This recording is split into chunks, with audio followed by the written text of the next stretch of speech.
24 বছর বয়সী এক ছেলে ট্রেনের জানলা দিয়ে বাইরে দেখছিল আর চিৎকার করে বলছিল, বাবা দেখো, গাছগুলো সব পেছনের দিকে চলে যাচ্ছে। বাবা হাসছিল এবং পাশের সিটে বসা একজুটি ছেলেটির এমন বাচ্চাসুলভ আচরণ সহানুভূতি নিয়ে দেখছিল।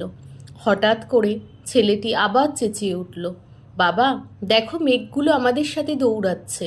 জুটিটি আর নীরব থাকতে পারল না, বৃদ্ধ বাবাকে বলে ফেলল, আপনি আপনার ছেলেকে কেন কোনো ডাক্তার দেখাচ্ছেন না? উত্তরে হেসে বাবা বলল, আমি দেখিয়েছি, আমরা হাসপাতাল থেকেই আসছি। আমার ছেলে জন্ম অন্ধ। আজকেই সে তার চোখের আলো ফিরে পেল, আজকেই সব কিছু দেখতে পাচ্ছে। পৃথিবীতে প্রতিটি মানুষের একটি গল্প থাকে। কাউকে ভালোভাবে না জেনে তার সম্পর্কে কিছু বিচার করে ফেলা ঠিক না। সত্যিটা আপনাকে চমকে দিতে পারে।